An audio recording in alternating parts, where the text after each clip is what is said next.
Hi dear students, you are all welcome to your own channel Crack Board Exam। प्यारे विद्यार्थियों, आज की इस वीडियो में क्लास 9 के लिए होने वाली एनुअल एग्जामिनेशन के मॉडल क्वेश्चन पेपर को देखेंगे, जिसमें आप सभी 40 MCQ क्वेश्चंस को देखेंगे, जो परीक्षा के दृष्टिकोण से काफी महत्वपूर्ण है। आप सभी पूरी वीडियो को देखिएगा। उसके पहले इंस्ट्रक्शंस को पढ़ लेते हैं। Total number of questions is 40। प्रश्नों की कुल संख्या 40। ईच क्वेश्चन कैरीज 1 मार्क और प्रत्येक क्वेश्चन 1 अंक के होंगे। 4 ऑप्शंस आर गिवन और जिसके लिए 4 विकल्प दिए जाएंगे। Students are expected to select the most appropriate answer. और परीक्षार्थियों को क्या करना है कि सबसे उचित जो आंसर होंगे, एप्रोप्रिएट आंसर, उनको सिलेक्ट करना है। All the questions are compulsory. सभी प्रश्न कंपलसरी हैं, अनिवार्य हैं। 9 marks will be deducted for wrong answer. और गलत जवाब के लिए कोई अंक नहीं काटे जाएंगे। तो आइए सबसे पहले हम लोग पैसेज को पढ़ते हैं। Read the following passage and answer the questions from 1 to 5। Science has made a significant contribution in every aspect of modern life। विज्ञान ने आधुनिक जीवन के हर पहलू में बड़ा ही योगदान किया है। Every person feels the effects of science in day to day life. और आज के दैनिक जीवन में प्रत्येक व्यक्ति विज्ञान के प्रभाव को महसूस करता है। Science has made life easier. विज्ञान ने जीवन को और आसान कर दिया है। Modern technology has also made life easier. और आधुनिक तकनीकें जो हैं, उन्होंने क्या किया है, उन्होंने भी जीवन को आसान बनाने में योगदान किया है। For example, cookers, induction plates, microwave ovens, mixers etcetera. The food that we eat, वो भोजन जो हम लोग खाते हैं। The cloth that we wear, और वो कपड़े जो हम सभी पहनते हैं। The books and papers that we read, और वो किताबें, वो पेपर्स जो हम लोग पढ़ते हैं। द रिक्रिएशंस वी एंजॉय, वो मनोरंजन जिसका हम लोग आनंद लेते हैं। The games that we play, वो सारी खेल जो हम खेलते हैं। All have some of the other things to do with the application of science. और इन सभी चीजों का, ठीक है, जितनी चीजें हम लोगों ने यहाँ पढ़े, उन सभी चीजों का विज्ञान के प्रयोग से वास्ता है, संबंध है, लेना देना है। ठीक है प्यारे विद्यार्थियों, technology has undoubtedly made our lives better. Technology ने निसंदेह अर्थात निश्चित रूप से हमारे जीवन को बेहतर बनाया है। But for their cozy effort people tend to be dependent on it. लेकिन लोग अधिक आराम प्रस्त जीवन के लिए क्या करते हैं कि इस पर निर्भर करने की प्रवृत्ति रखते हैं। Tend to be dependent on it so much that, इतना ज्यादा, ठीक है, टेक्नोलॉजी पर निर्भर रहने की प्रवृत्ति को अपनाते हैं कि they can't even imagine living without it, और वे इसके बिना जीवन को जीने की कल्पना भी नहीं कर सकते हैं। तो आइए अब हम लोग क्वेश्चंस को देखते हैं। What is the contribution of science in our modern life. हमारे आधुनिक जीवन में विज्ञान का क्या योगदान है। तो हम लोगों ने अभी क्या पढ़ा, सिग्निफिकेंट कंट्रीब्यूशन है। तो सिग्निफिकेंट कंट्रीब्यूशन करेक्ट आंसर हो जाएगा, तो एक का ए। ठीक है, दो देखते हैं। How has science made our lives, और विज्ञान ने हमारे जीवन को किस तरह बनाया है। ठीक है, A tough, B hell, C dull, D easy. तो विज्ञान ने हमारे जीवन को क्या किया है, इजी बनाया है, सरल बना दिया है। ठीक है, क्वेश्चन नंबर 3 देखते हैं। Through which technical things are used from domestic life to the industrial sector. घरेलू जीवन से लेकर औद्योगिक क्षेत्र तक अगर हम देखें तो कौन सी टेक्नोलॉजी का प्रयोग किया जाता है। तो करेक्ट करेक्ट आंसर क्या हो जाएगा? करेक्ट ऑप्शन होगा सी, बायोटेक्नोलॉजी। ठीक है प्यारे विद्यार्थियों। Question 4, what is the synonym of undoubtedly? Undoubtedly का समानार्थी शब्द क्या होगा? Certainly, doubtless, evidently, D all of these. तो अनडाउटेडली मीन्स सर्टेनली। तो करेक्ट ऑप्शन 4 का क्या हो जाएगा? ए हो जाएगा। ठीक है। Question number 5, what is the antonym of significant? Significant means important, महत्वपूर्ण। तो इसका विपरीतार्थक शब्द, उल्टा शब्द आपको यहाँ ढूंढने हैं।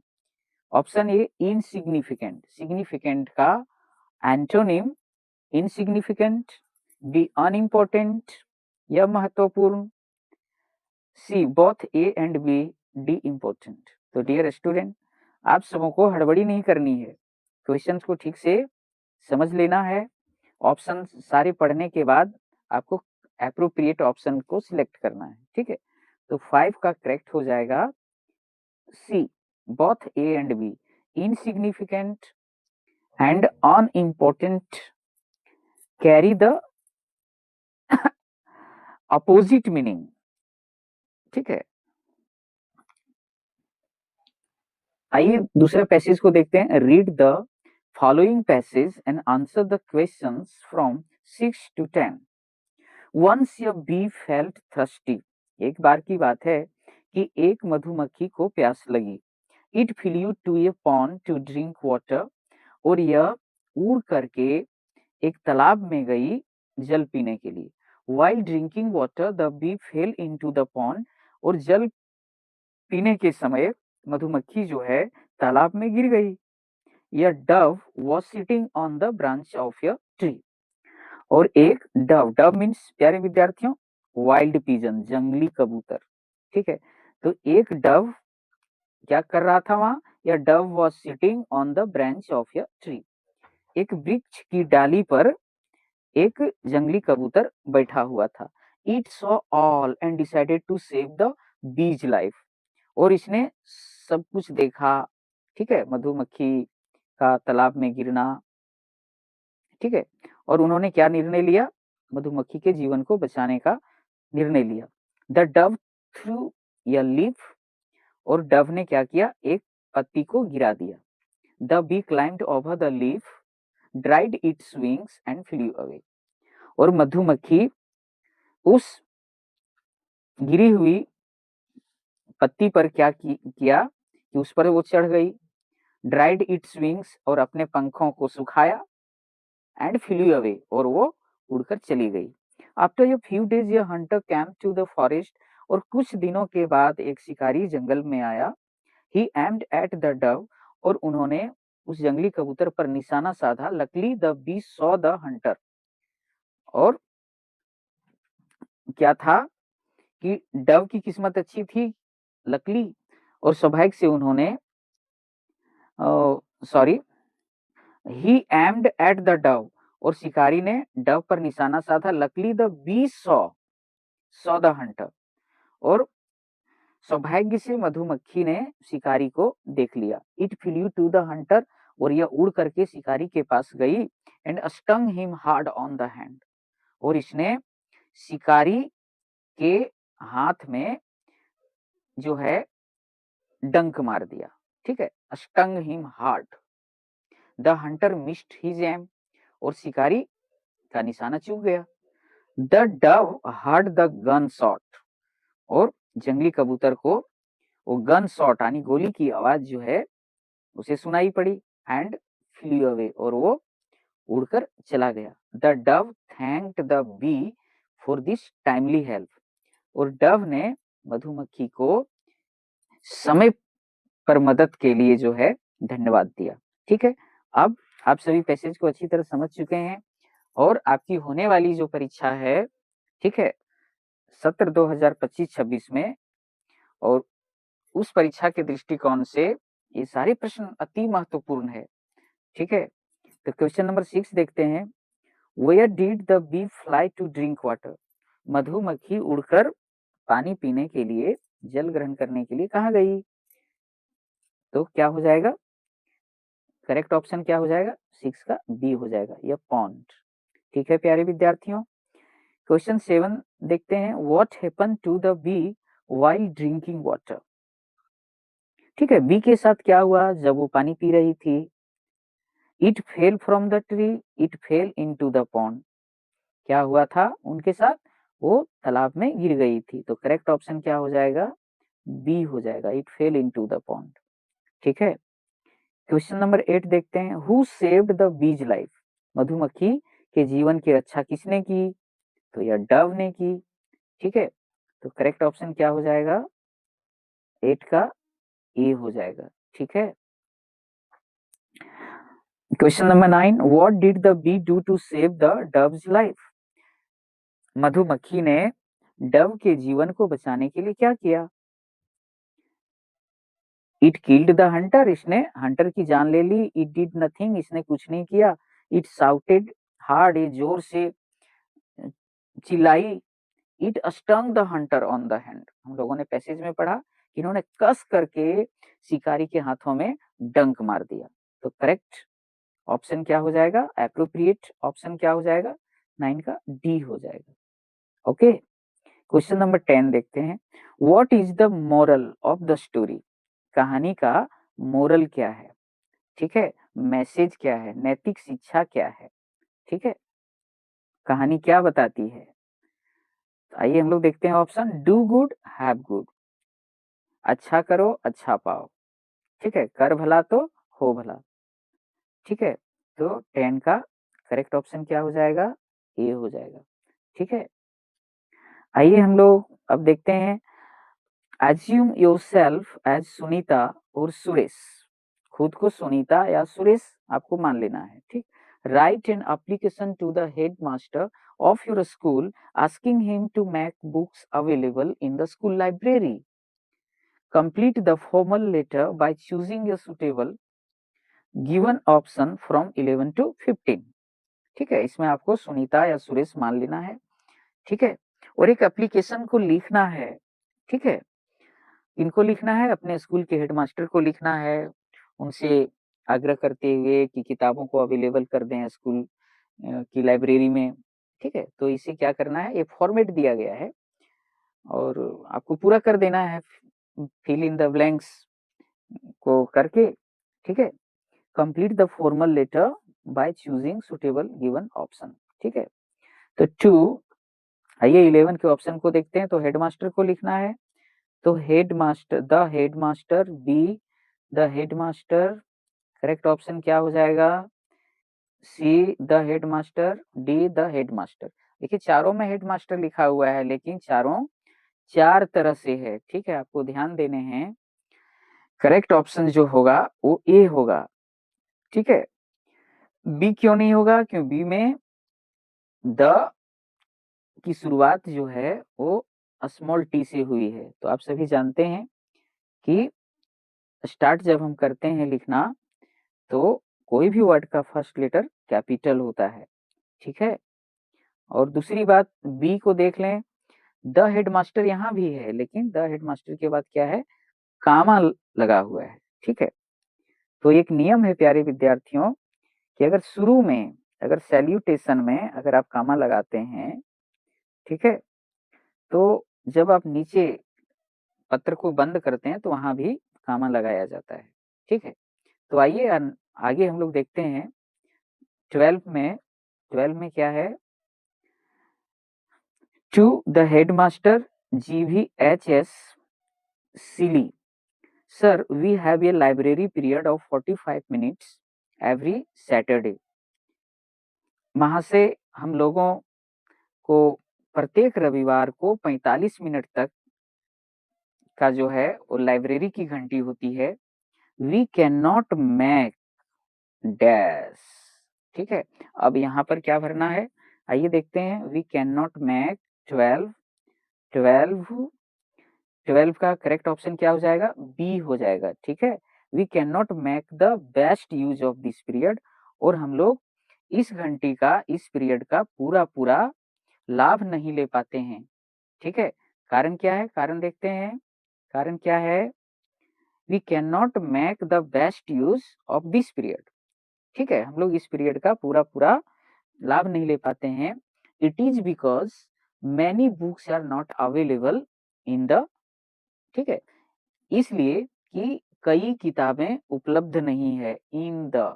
13 देखता हूँ, ठीक है, 13 क्या है, 13 का क्या हो जाएगा, स्कूल लाइब्रेरी, क्योंकि स्कूल की लाइब्रेरी में क्या है, स्कूल की लाइब्रेरी में क्या है जी, स्कूल की लाइब्रेरी में बहुत सारी किताबें उपलब्ध नहीं है, इसलिए हम लोग इस पीरियड का पूरा पूरा लाभ नहीं ले पाते हैं।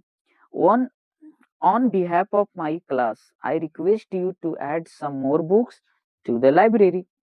और अपनी क्लास की ओर से मैं आपसे आग्रह करता हूं कि पुस्तकालय में कुछ और किताबें आप क्या करें, उपलब्ध करा दें, ठीक है, ऐड कर दें। We shall be 14 dash to you। और हम लोग 14 देख लेता हूं, ऑप्शन 14 में क्या है, थैंकफुल है, आप सभी को अच्छी तरह ये पता होगा, ठीक है। We shall be thankful to you, ठीक है, तो 14 का करेक्ट क्या हो जाएगा, ऑप्शन डी हो जाएगा, ठीक है। तो आइए हम लोग 14 तक कर लिए हैं, 14 तक कर लिए हैं, ठीक है। अब 15 देखता हूं, 15 ये हो गया, क्या हो गया, सब्सक्रिप्शन हो गया, जिसे इंग्लिश ग्रामर में लीव टेकिंग कहते हैं, ठीक है, जहां हम लिखने वाले से क्या कहते हैं, सम्मान पूर्वक, आदर पूर्वक जो है विदा लेते हैं, ठीक है। और तो 15 देख लेते हैं, 15 में क्या है, 15 में योर्स ओबीडियंटली, ठीक है। तो आप सभी जानते हैं कि योर ओबीडियंटली गलत है, ऑप्शन ये गलत है, क्योंकि योर नहीं लिखा जाता, योर्स लिखा जाता है। तो 15 का करेक्ट ऑप्शन क्या हो जाएगा, बी हो जाएगा, ठीक है, योर्स ओबीडियंटली, आपका आज्ञाकारी, ठीक है। अब choose the correct option to fill in the blanks. अब रिक्त स्थानों को भरने के लिए आपको क्या करना है, सही विकल्प चुनने हैं। The thief had dash the things last night. तो प्यारे विद्यार्थियों, ये बात भूतकाल की है, लास्ट नाइट जो है वो पास्ट टाइम को दिखाता है, तो करेक्ट क्या हो जाएगा, आपको पास्ट टेंस चुनना है, स्टील, बी स्टोल। तो आप जानते हैं कि हैड के बाद क्रिया का थर्ड फॉर्म प्रयोग होता है, ठीक है, क्रिया की थर्ड फॉर्म प्रयोग में आती है, तो करेक्ट ऑप्शन क्या हो जाएगा, करेक्ट ऑप्शन हो जाएगा स्टोलन 16 का, ठीक है। The thief had stolen the things last night, ठीक है, चोर ने पिछली रात चीजों को चुरा ली थी, ठीक है। क्वेश्चन नंबर 17 देखते हैं। Did you dash that your gold chain was missing.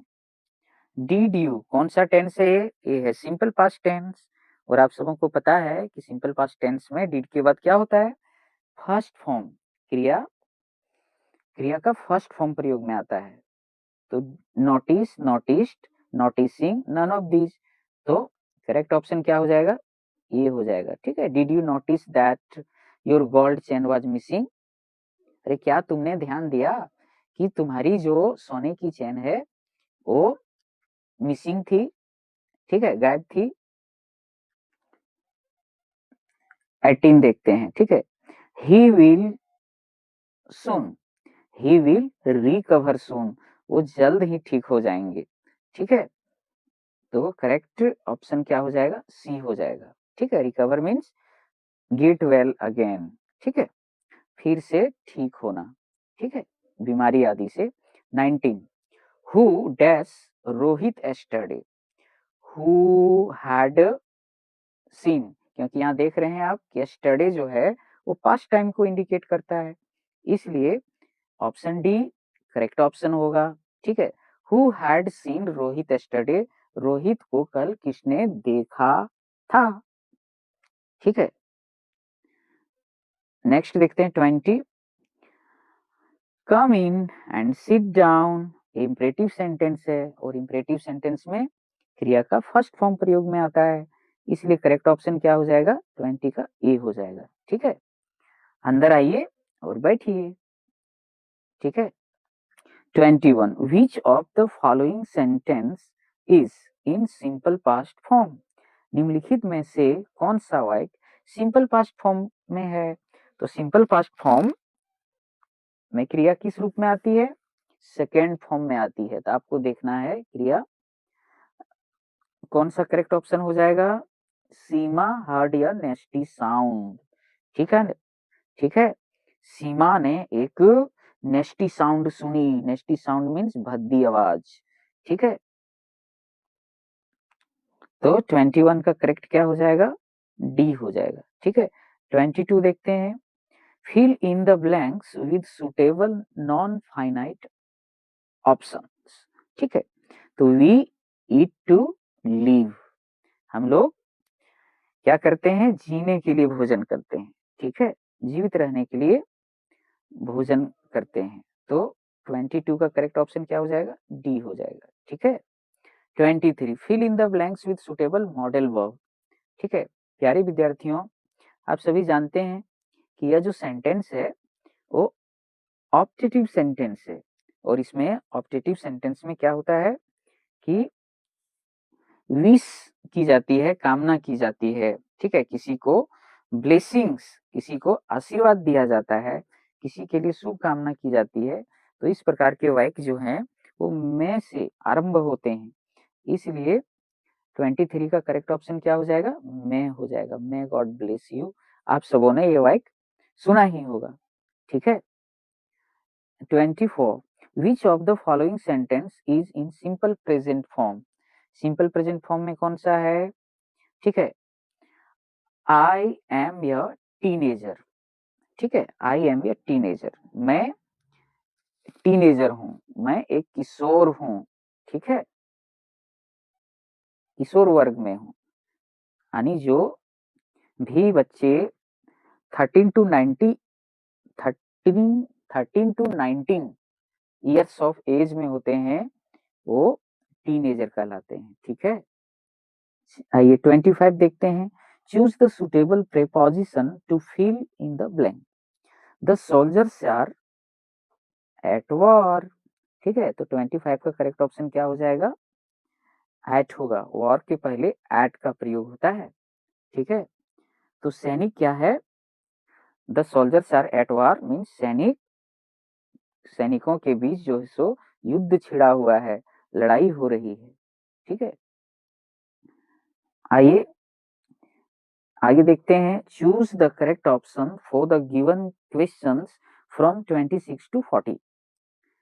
26 the lesson the sound of music. जो लेसन आपका पार्ट है संगीत की आवाज। ठीक है। The sound of music.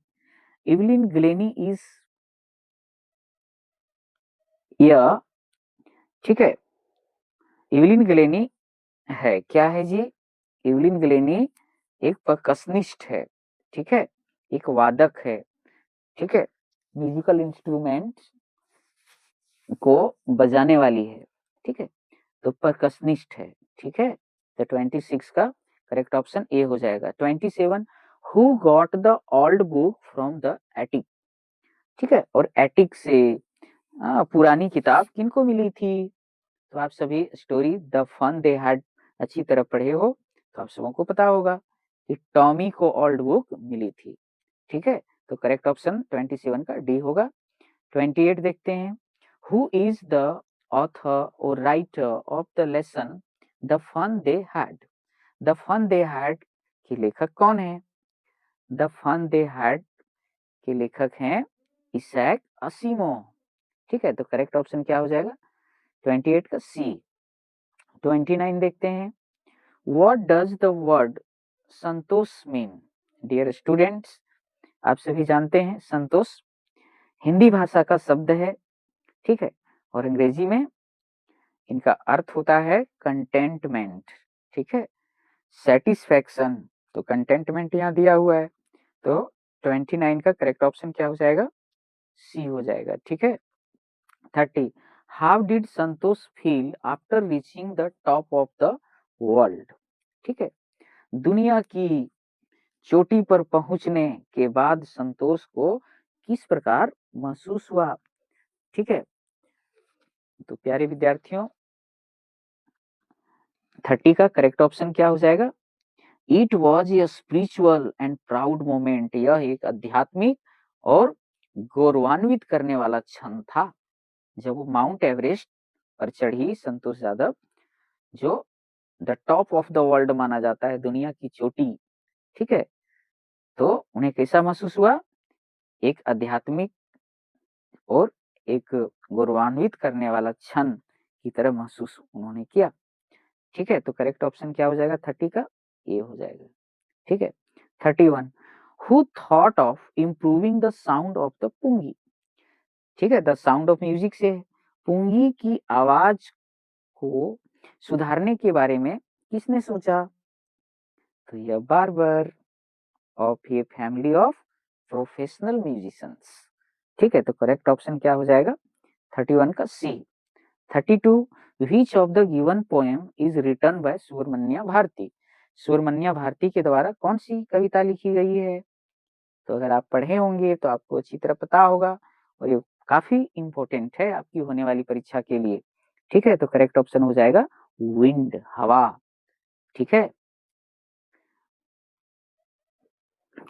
33 देखते हैं। What did the poet want to create for honeybees in the poem The Lake Isle of Innisfree?